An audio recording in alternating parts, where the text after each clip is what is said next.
Assalamualaikum warahmatullahi wabarakatuh. Perkenalkan, nama aku Alfira Rokayadi. Saya dari jurusan Ilmu Perpustakaan, Fakultas Ilmu Sosial, Universitas Islam Negeri Sumatera Utara. Dengan NIM 0612411018. Di sini saya ingin membahas sekilas mengenai Pancasila dalam lintasan sejarah bangsa Indonesia. Hal yang akan pertama kali saya singgung yaitu nilai-nilai Pancasila dalam sejarah bangsa Indonesia. Perlu diketahui bahwasanya nilai-nilai Pancasila dalam sejarah bangsa Indonesia itu terbagi menjadi beberapa bagian, di antaranya yaitu masa Sriwijaya, yang kedua pada masa kerajaan-kerajaan sebelum Majapahit, dan yang terakhir yaitu kerajaan Majapahit. Yang pertama yaitu masa Sriwijaya, di mana pada masa ini dikembangkan tata negara dan tetap pemerintah sehingga terbentuknya suatu peraturan yang diikuti oleh rakyat-rakyat tersebut. Dan di dalam menjalankan sistem negara, mereka tidak terlepas dari nilai-nilai ketuhanan.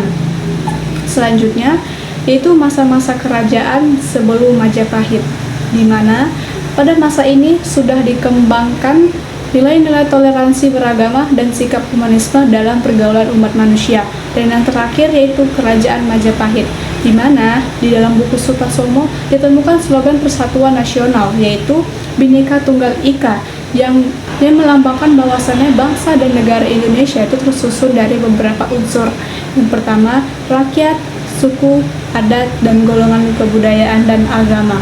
Mengenai perumusan Pancasila, bahwasanya perumusan Pancasila ini dilakukan pada sidang pertama BUPKI pada tanggal 29 Mei sampai dengan 1 Juni 1945.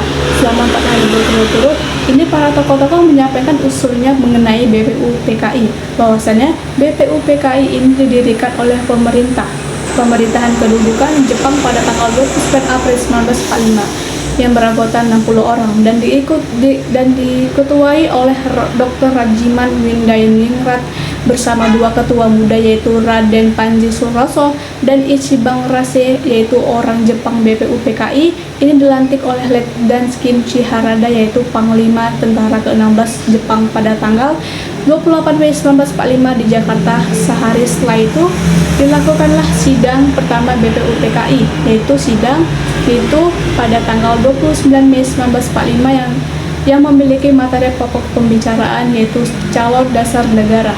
Adapun tokoh-tokoh yang menyampaikan usulnya di dalam sidang BPUPKI ini yaitu yang pertama yaitu MR Muhammad Yamin pada tanggal 29 Mei 1945, yang kedua yaitu MR Suwapomo yaitu pada tanggal 31 Mei 1945, Insinyur Soekarno pada tanggal 1 Juni 1945, dan yang terakhir yaitu KI Bagus Hadikusumo. Selanjutnya dalam sidang BPUPKI kedua yang dilaksanakan pada tanggal 10 sampai 16 Juli 1945 adalah disetujui naskah awal pembuka hukum dasar yang kemudian dikenal sebagai Piagam Jakarta.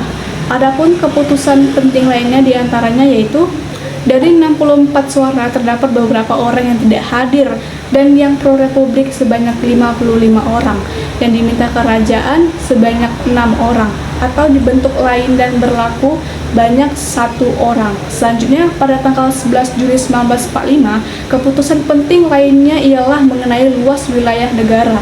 Baru sudah terdapat 3 usulan. Yang pertama yaitu Hindia Belanda, yang dulu yang kedua Hindia Belanda plus Malaya Borneo Utara atau Borneo Inggris Irian Timur Portugis dan pulau-pulau sekitarnya.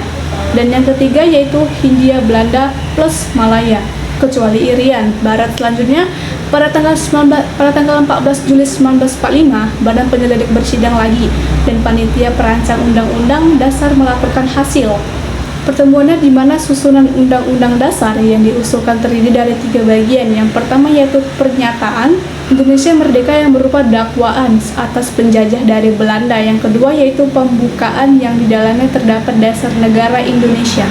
Dan yang ketiga yaitu pasal-pasal undang-undang dasar. Itulah sekilas mengenai Pancasila dalam lintasan sejarah bangsa Indonesia yang saya sampaikan.